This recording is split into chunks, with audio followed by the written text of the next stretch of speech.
Il frappe la nuit. Ses victimes sont des volailles et du bétail. Il laisse derrière lui une traînée de sang qui s'étend des Caraïbes au continent nord-américain. Qu'est-ce qui avait pu le tuer et l'abandonner? J'étais sous le choc. Ces massacres ont un point commun. Ces animaux étaient vidés de leur sang et étaient étendus, morts. Il n'avait plus une goutte de sang.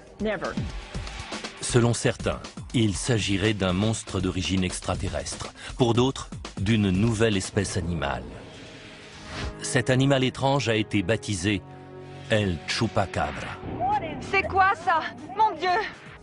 Des observations d'animaux étranges, une découverte étonnante et une enquête médicale C'est un animal adulte.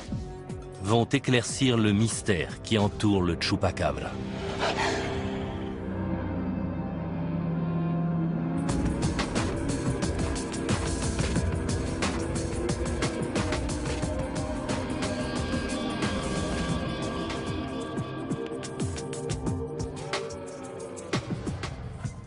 Cuero, au Texas. Cette petite ville typiquement américaine serait restée anonyme si elle n'avait pas été le théâtre d'un étrange incident. Au printemps, Phyllis Canyon, propriétaire d'un ranch, fait une macabre découverte. Le poulet était étendu à peu près ici. Il était sur le dos, les pattes écartées, et il était éventré sur à peu près 15 cm.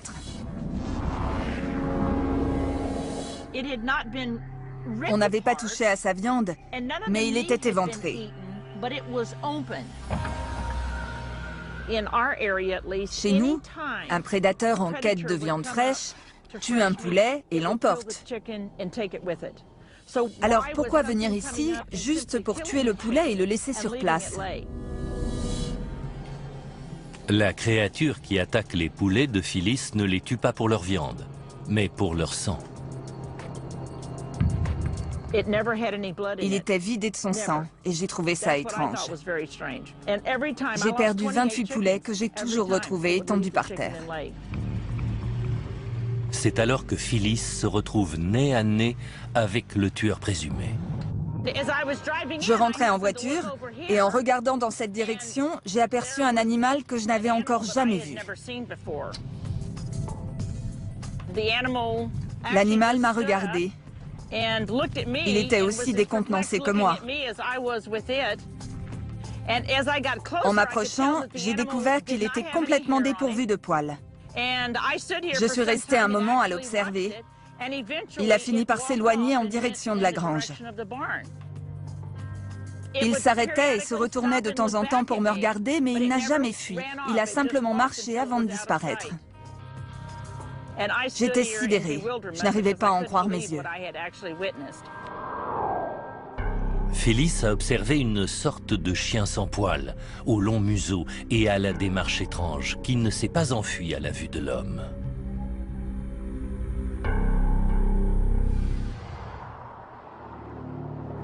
Peu de temps après cette découverte, un autre animal étrange est filmé.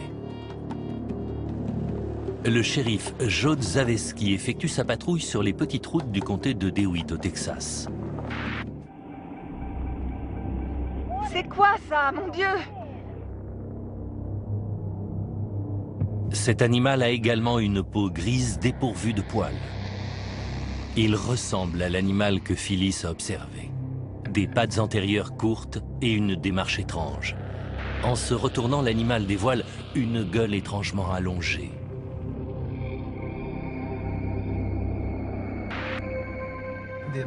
Sa gueule ressemblait à celle d'un canidé, mais sa mâchoire inférieure était bien plus courte que la supérieure. Ça lui donnait un air étrange. C'est dingue, non? Il a continué une quarantaine de secondes, d'une sorte de trot nonchalant. L'animal filmé par la caméra de la voiture de police ressemble à celui que Phyllis a rencontré à quelques kilomètres de là. Il avait un air diabolique avec ses crocs et ses oreilles pointues. Je n'avais encore jamais vu un animal semblable.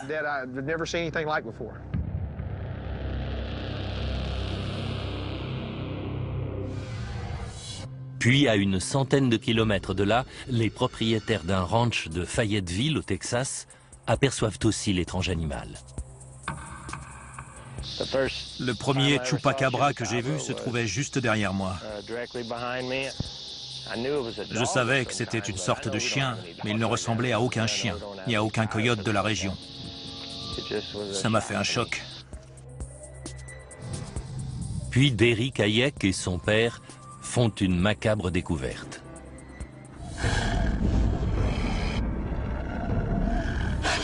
On n'a pas de poulet ni de chèvre, mais on a du bétail.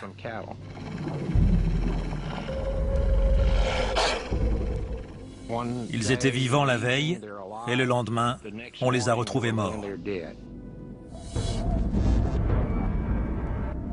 Le mystérieux prédateur s'approche de ses proies au crépuscule. Peu de temps après, une vidéo apporte d'autres images. C'est bien ce que je crois? Je crois bien. Ces images, diffusées ici pour la première fois, montrent un autre animal étrange. Le voilà, le chupacabra. On dirait bien. C'est certain. C'est pas un chien qui aurait la gale, plutôt un coyote sans poil. Même si cette créature ressemble à un coyote, les différences sont frappantes. Des pattes antérieures courtes, un long museau et une peau grise dépourvue de poils. Est-ce cet animal étrange qui a tué et vidé de leur sang des animaux à travers tout le Texas?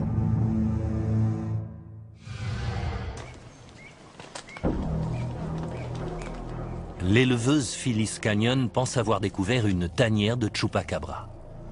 Je crois qu'il vit ici, parce que c'est dense et protégé. Phyllis soupçonne le chupacabra d'occuper une tanière, comme la plupart des canidés sauvages. Nous pensons qu'ils habitent dans des trous dans le sol et qu'ils sortent au crépuscule quand la température s'est rafraîchie et agresse moins leur peau. Ici, c'est très dense. C'est un endroit idéal pour se cacher. Phyllis veut savoir si cet animal étrange menace son ranch. Elle examine d'autres endroits à la recherche de traces. Je circule dans cette zone et j'observe les traces, car c'est le seul point d'eau à proximité immédiate du ranch. Tous les animaux savent que le point d'eau se trouve ici. Elle espère que le chupacabra sera parmi eux. J'ai vu des traces de cochons, de lynx et de grands félins. Certaines traces pourraient appartenir à des loups ou des coyotes. D'autres traces sont plus étonnantes. Il pourrait s'agir du chupacabra car elle ne ressemble à rien de ce que nous connaissons. Au premier abord, toutes les traces de canidés se ressemblent et comprennent un coussinet plantaire et 4 doigts. Si l'on observe mieux, celle du chupacabra montre un coussinet plantaire plus grand et des griffes plus longues.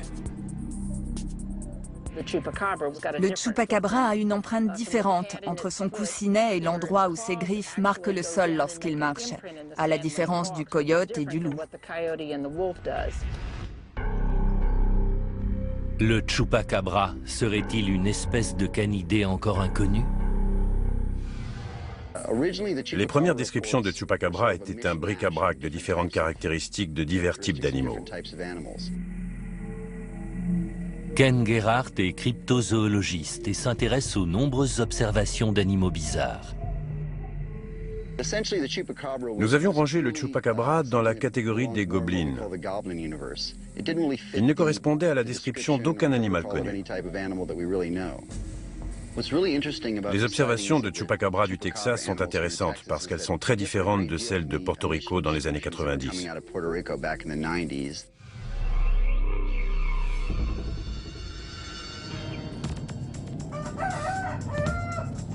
Les attaques de chupacabra ont commencé au milieu des années 90 sur l'île de Porto Rico.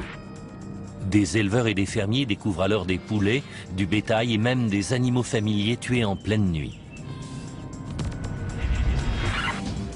Les témoignages visuels s'accumulent à travers toute l'île.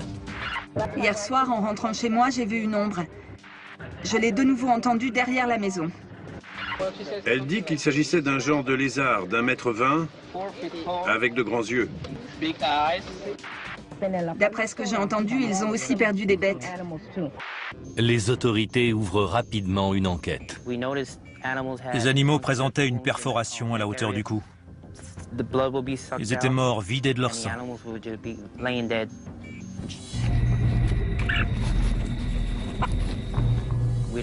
On ignorait quel animal dans cette région pouvait provoquer de tels dégâts.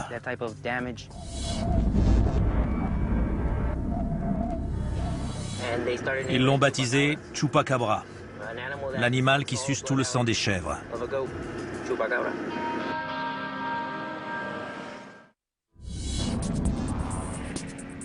L'écrivain Nick Redfern enquête sur les animaux étranges, dont le Chupacabra de Porto Rico.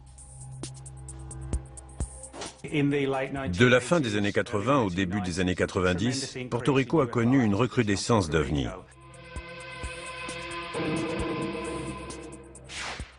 Elle a coïncidé avec les premières apparitions du Chupacabra.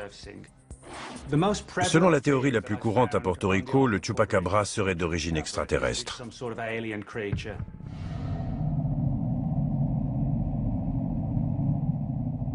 À Porto Rico, l'Observatoire d'Arecibo recherche des traces d'intelligence extraterrestre dans le cadre du programme SETI. Si on met ensemble l'observatoire, l'activité des ovnis, les observations de Chupacabra et les animaux tués, on obtient un cocktail étrange qui m'a donné envie de venir sur place pour en savoir plus.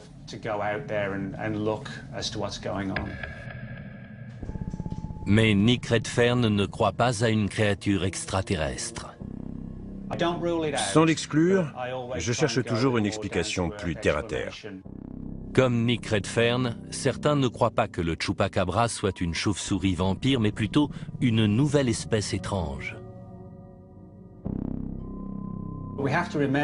N'oublions pas qu'il y a simplement quelques décennies, le panda géant et le gorille étaient encore inconnus.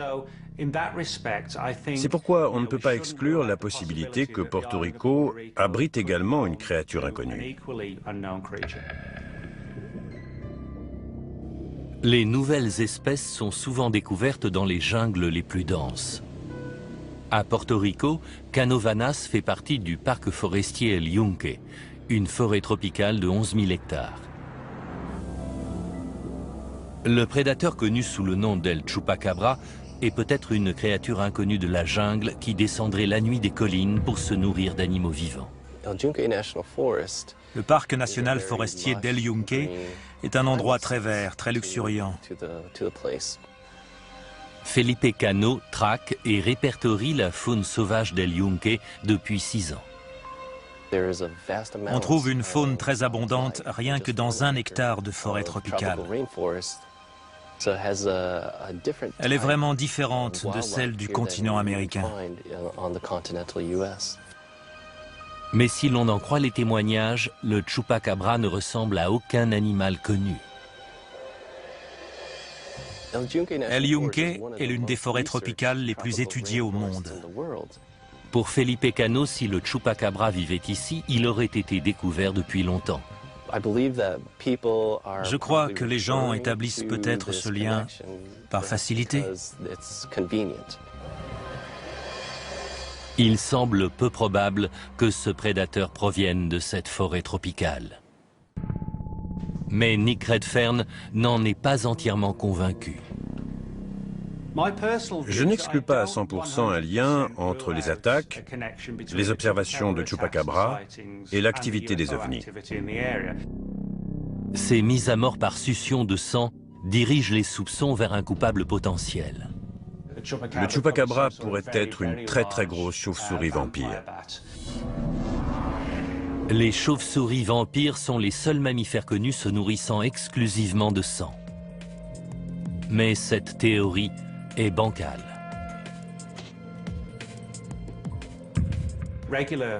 Les chauves-souris vampires sont plutôt petites. Et si le Chupacabra était une chauve-souris, elle serait gigantesque.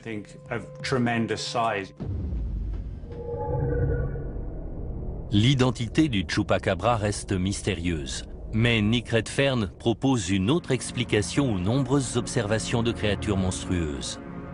Des singes. Quelques singes rhésus ont été importés à Porto Rico depuis le Pakistan et le Népal dans les années 50 pour des expériences médicales. On raconte que plusieurs de ces singes se sont échappés dans la forêt tropicale d'El Yunque. D'après Nick Redfern, il s'agirait des monstres aperçus par les habitants. Dressé sur ses pattes arrière, un singe rhésus adulte peut atteindre 60 cm de haut. Son poids peut dépasser 20 kg et il a la réputation d'être agressif à l'âge adulte. Voici l'image que se font les portoricains du Chupacabra. De grandes oreilles pointues, un visage allongé, une crête sur la nuque. Si on le compare au singe rhésus, on retrouve les oreilles pointues, le même visage pointu. On voit bien qu'il y a une ressemblance.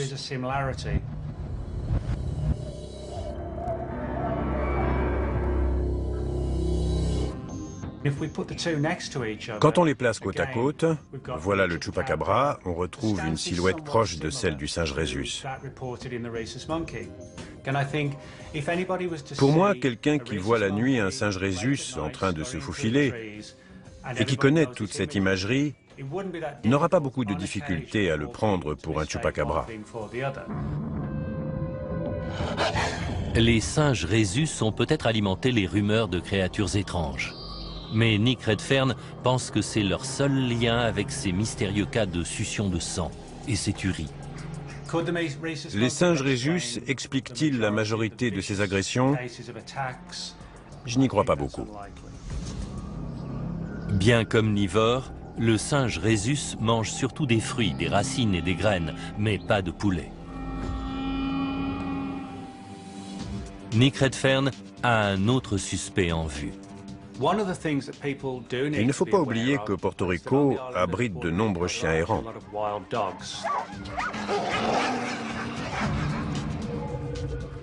Une créature ressemblant à un chien pourrait établir le lien entre les meurtres de Porto Rico et ceux du Texas. Le cryptozoologiste Ken Gerhardt est décidé à élucider ce mystère. Au cours de mes recherches, j'ai interrogé plus d'une douzaine de personnes ayant vu ce soi-disant Chupacabra. Les recherches de Ken Gerhardt le mènent dans le sud du Texas, à La Grange, où des éleveurs auraient aperçu un étrange animal. Bonjour. Bonjour Ken. Vous êtes David? David Vazu. Vous avez donc vu quelque chose d'étrange? C'est certain. Cette photo a été prise par notre appareil photo automatique en février. Ce n'était pas un chien, mais une chose tout à fait effrayante. Il avait une tête triangulaire et des oreilles triangulaires dressées. Il avait un regard absent. Cette chose, qui n'était ni un chien ni un coyote, était terrifiante. Une de nos vaches a eu un veau et un voisin m'a prévenu que quelque chose suivait mon veau dans la pâture. Ça ressemblait à un chien. Il s'est dressé et s'est tourné vers moi. Il m'a regardé et a grondé en montrant ses crocs. J'ai tiré un coup de fusil de chasse et j'ai vite balancé son cadavre. Sa mâchoire inférieure est plus courte. C'est très bizarre. On a une grosse surocclusion. Il ressemble beaucoup aux photos d'autres soi-disant Chupacabra.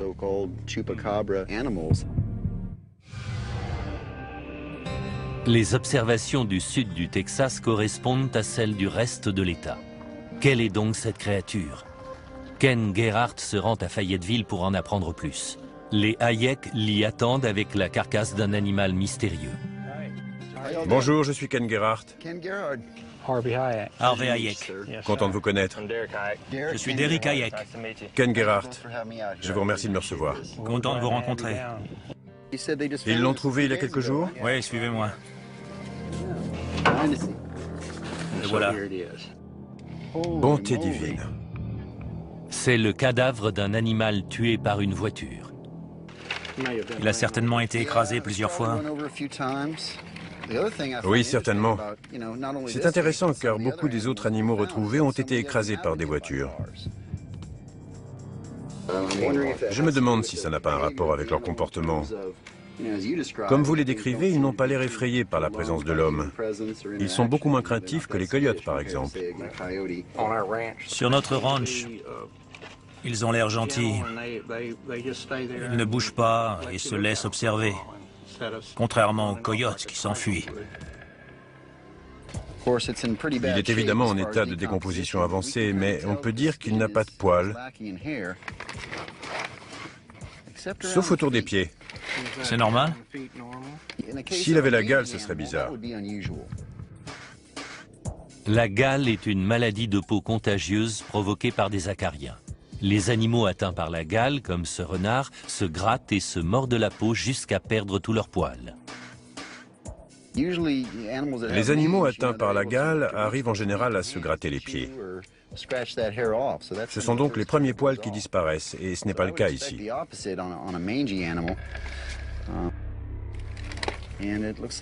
Ses dents paraissent en assez bon état. Ses canines, ses crocs semblent allongés.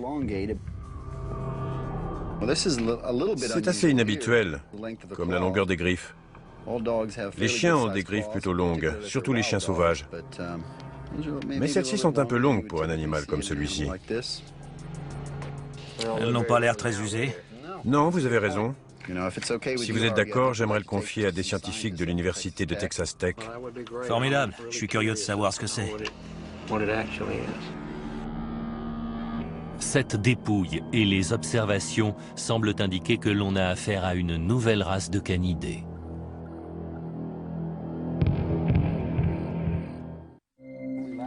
Ken Gerhardt fait parvenir les ossements de cette étrange créature au docteur Eileen Johnson de l'université de Texas Tech. Eileen Johnson est anthropologue et elle a l'habitude d'analyser les ossements. Ils nous révéleront peut-être la véritable identité du Chupacabra du Texas. Mais leur mauvais état pose des problèmes. Malheureusement, la voiture a écrasé l'arrière du crâne et il ne reste plus que l'avant.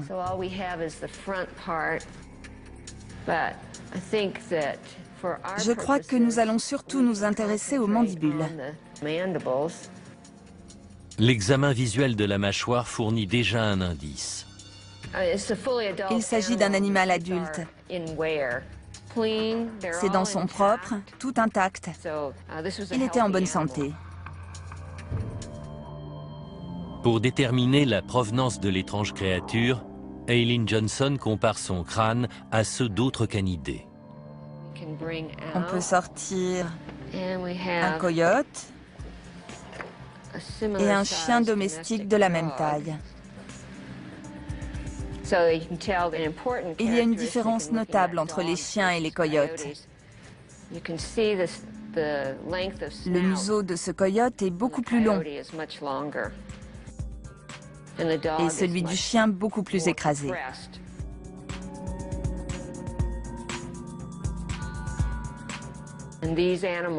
Ces animaux ont des tailles comparables. On peut voir la différence entre leurs mandibules. Un autre prédateur du bétail est le loup. C'est un autre canidé qui vit dans le sud du Texas. Mais les loups rouges et les coyotes sont de tailles très différentes. Les caractéristiques de base sont identiques, mais on constate à l'œil nu que le loup rouge est beaucoup plus grand.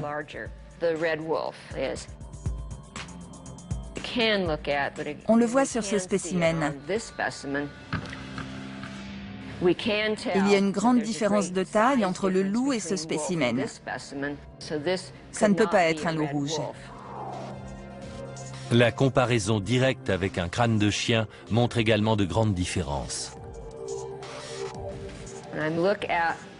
En observant un chien moderne de taille comparable et en mesurant sa dentition, on voit qu'on n'a certainement pas affaire ni à un chien ni à un loup rouge. Le crâne du supposé Chupacabra se rapproche par sa taille et sa forme de celui du coyote. Seul un test d'ADN permettra d'identifier précisément son espèce. Un spécimen vivant pourrait fournir des éléments plus solides. Ken Gerhardt et Derek Hayek pensent pouvoir s'en procurer un. On va utiliser tous les trucs possibles, tout ce qui pourra attirer un de ces animaux. Ce soir, les deux hommes partiront à la chasse au Chupacabra. Ils ont demandé de l'aide au vétérinaire Doug Stribling. Merci d'être venu et merci de votre aide. C'est un plaisir. Vous voulez voir le fusil hypodermique? Allons voir ça.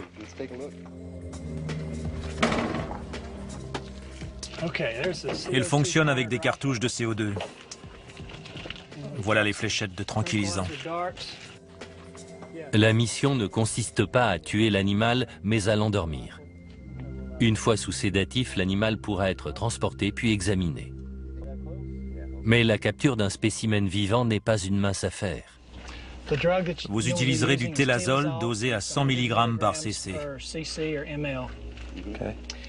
On se basera sur son poids. Il devrait peser 10 kg maximum. Dosé à 1 ml pour 5 kg. Mieux vaut prévenir que guérir. Tout à fait. Je n'ai pas du tout envie qu'il nous fonce dessus. On ne sait pas de quoi cet animal est capable. J'ai apporté 2 fléchettes au cas où vous devriez tirer 2 fois. Formidable. J'espère qu'une seule suffira. Moi aussi. Pour augmenter leurs chances de capturer cet animal insaisissable, ils installent également des pièges. Derek Hayek conduit Ken Gerhardt à l'endroit où il pense que le Chupacabra a élu domicile. Descendons dans cet endroit, là au fond du ravin. Ken Gerhardt cherche des traces de l'animal. Ça me paraît l'endroit idéal à cause de ces crottes qui m'ont l'air suspectes. Je vois des traces avec des coussinets. Ce n'est ni un opossum, ni un raton laveur. Là aussi, devant toi. Ici? Ouais. Ces traces sont peut-être importantes. Je ne m'attendais pas du tout à voir ça ici. Ils installeront l'appareil photo automatique ici. Allons poser le piège. L'appareil est déclenché par les mouvements. Si le Chupacabra saisit l'appât, il sera pris en photo. Parfait. Mettons de la viande rance là-dedans. De la bonne viande de cerf. C'est du sang au fond? Ouais. Plus ça sent mauvais, plus ils aiment ça. Pose un morceau derrière toi. Ça devrait faire un bon appât. On a fini avec cet endroit.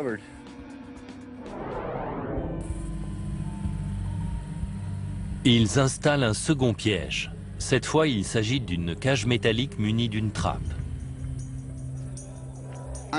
Je suis très contente de l'endroit qu'on a choisi. Je crois qu'il sera parfait. Leur plan consiste à appâter le Chupacabra avec son plat préféré, un poulet vivant. Ce dernier sera protégé par une deuxième cage. Tire la goupille, je recule.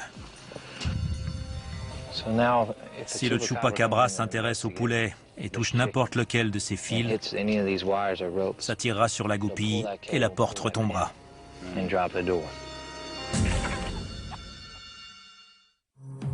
Un spécimen vivant permettrait de mettre un point final à cette énigme. Comme Derek n'a que 2 fléchettes, il doit être certain de tenir le Chupacabra dans sa ligne de mire avant de tirer. Le fusil est prêt. On a des jumelles de vision nocturne militaire reliées à une caméra. On peut filmer tout ce qu'on voit. Elle détecte toutes les sources de chaleur. Tout ce qui émet de la chaleur deviendra visible.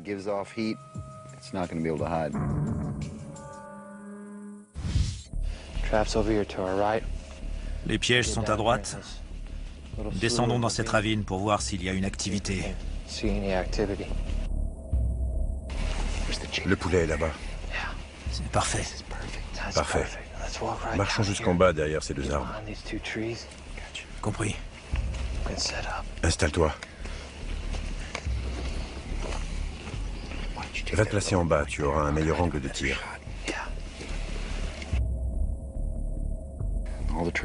Les pièges sont prêts. Tout est prêt. On attend. Le crépuscule tombe sur la plaine texane. Les animaux sortent chasser. Là-bas, on a notre ami Monsieur Poulet. Super. On verra tout ce qui bouge là-bas. Tout ce qui bouge sera pris en photo. Les veaux ont été tués là-haut. On est en plein dans la zone. Il y a quelque chose là-bas. On voit très bien. On aura tout ce qui bouge là-bas.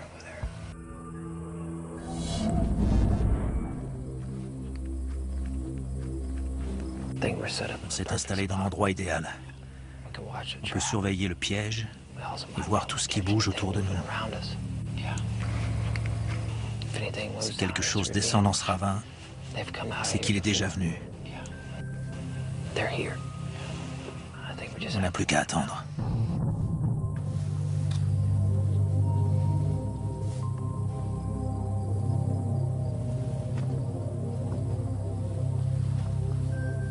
Quelque temps après, leur attention est attirée par quelque chose. Derek, tu entends? Oui. Qu'est-ce que c'est? Je ne sais pas. Tu vois? Cette chose debout là-bas. Qu'est-ce que c'est? On dirait un animal. Il a bougé. Je te jure que je l'ai vu bouger. Il bouge encore. Prends le fusil.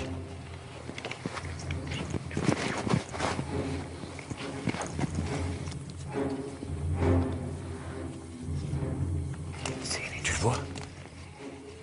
Pas encore. Et maintenant? Oui, à 100 mètres. À 1 heure. De plus près, l'animal dévoile sa véritable identité. C'est le veau. Oui, c'est le veau. Le veau qu'on a vu tout à l'heure. Ouais. J'ai l'impression que c'est lui. Il sait qu'on est là maintenant. C'est clair. Le reste de la nuit se passe sans autre frayeur. Au petit matin, Ken et Derek retrouvent leur piège.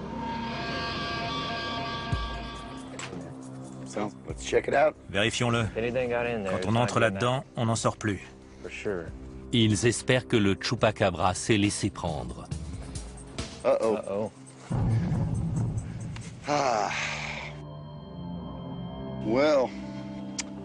On a un poulet vivant, une porte ouverte. Je n'arrive pas à croire que rien n'est venu ici. Je suis sidéré que le piège n'ait rien donné. Je ne vois aucune trace, comme s'il ne s'était rien passé ici. J'étais certain que ça marcherait.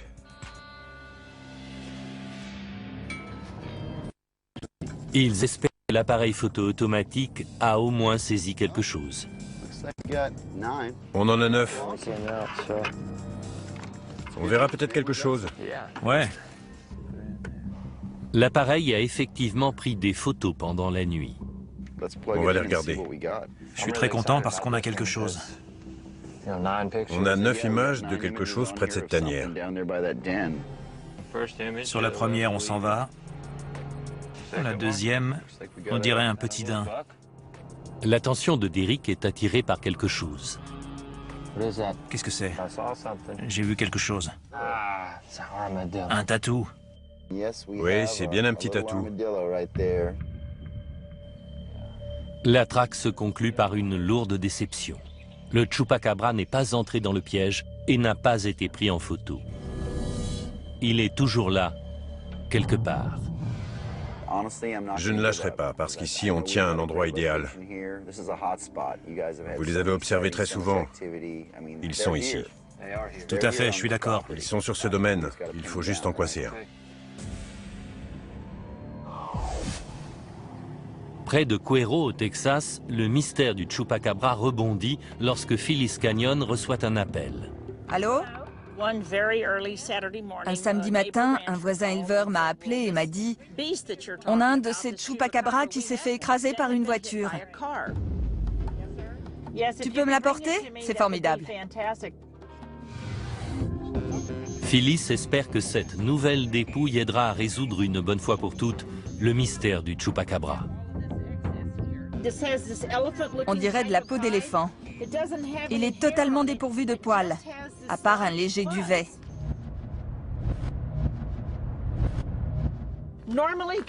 Les canidés ont 4 mamelles sur le flanc.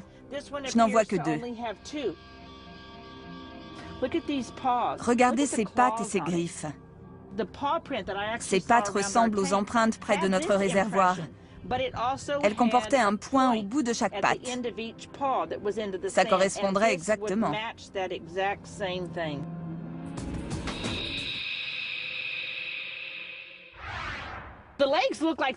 Les pattes antérieures semblent plus courtes que les postérieures. Il est très différent du coyote, qui possède des épaules très larges. Les siennes sont très étroites. Il a aussi une bosse sur le dos ici. Ils n'ont pas le dos droit comme le coyote ou le loup, mais une bosse très marquée sur le dos. Peut-être parce que les pattes antérieures sont plus courtes que les postérieures. Et toute cette partie en excédent sur la tête, je ne comprends pas son utilité. Les caractéristiques particulières de cet animal le rangent à part des autres canidés. Mais un examen visuel ne suffit pas à résoudre le mystère. Il faut envoyer un prélèvement pour un examen complet de son ADN. Je vais découper un petit morceau de langue. Il suffit de pas grand-chose pour un test d'ADN. Voilà un bel échantillon de langue. Je suis impatiente de le faire analyser. Le résultat devrait révéler précisément l'espèce de cette créature.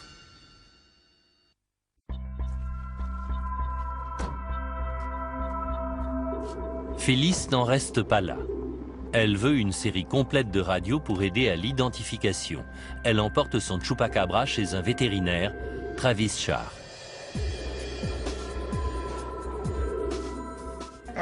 Essayons d'isoler les mâchoires, la mandibule et le maxillaire.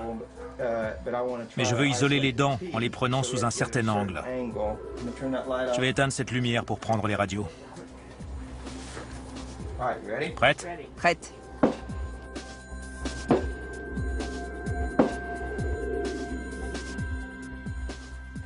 Tout paraît correct. Ça roule. Parfait.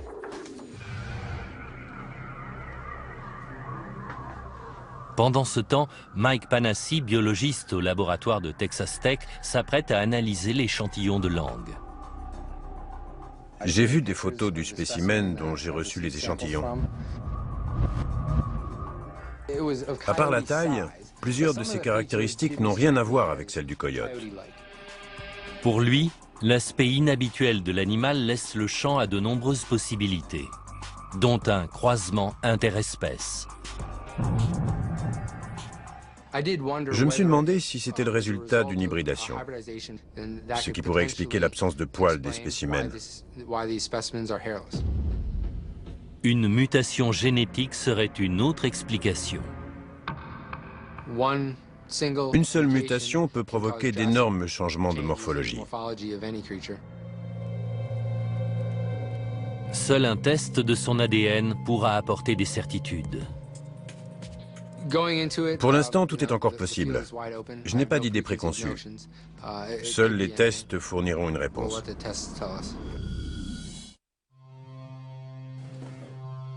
L'anthropologue Aileen Johnson et Cindy Lopez, professeur adjoint, examinent les radios du Chupacabra, qu'elle compare à celles d'autres canidés. Il mesure environ 14 cm. Combien chez le coyote actuel? La mandibule du coyote actuel mesure 15,4 cm. Très bien, on reste dans la fourchette. Quant aux pattes, elles sont très droites et étroites, et pas écartées comme celles du chien.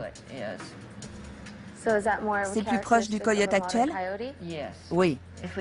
D'après ses caractéristiques et nos mesures, ça correspond très bien au coyote.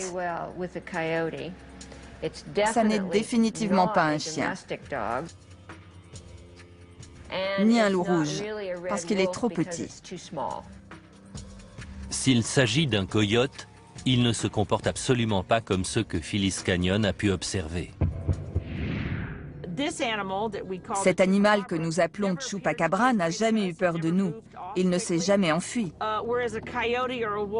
Tandis que les coyotes ou les loups disparaissent au moindre mouvement.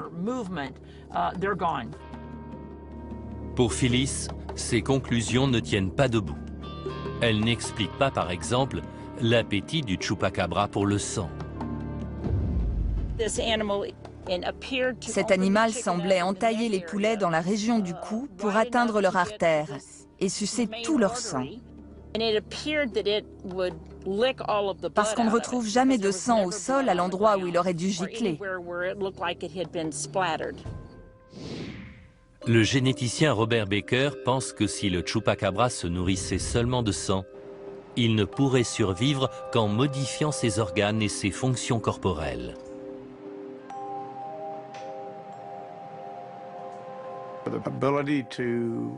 La capacité de vivre exclusivement à partir de sang a disparu chez les vertébrés supérieurs,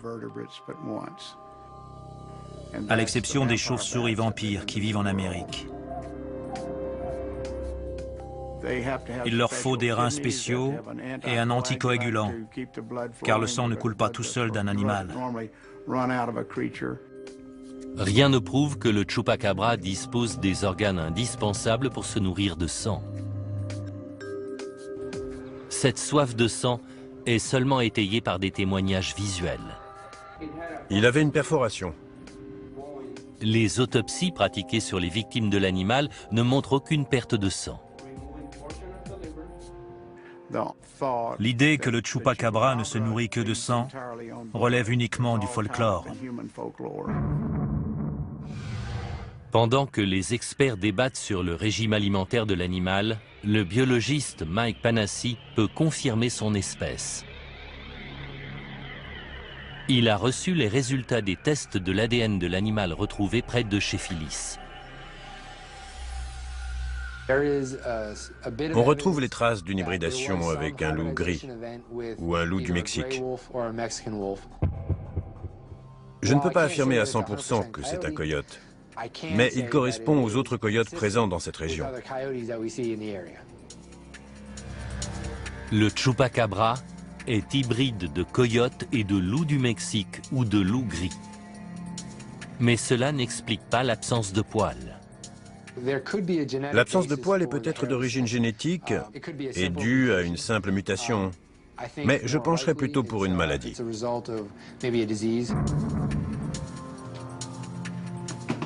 En l'absence de spécimens vivants, nous ne saurons pas pourquoi cet animal est dépourvu de poils. Un hybride coyote-loup. Cette explication satisfait certains. Mais pour d'autres, le mystère reste entier. Il y a beaucoup d'anomalies dans leurs caractéristiques physiques et dans leur comportement. J'en conclus qu'il pourrait s'agir de quelque chose d'assez différent. Je le range avec le Bigfoot ou le monstre du Loch Ness.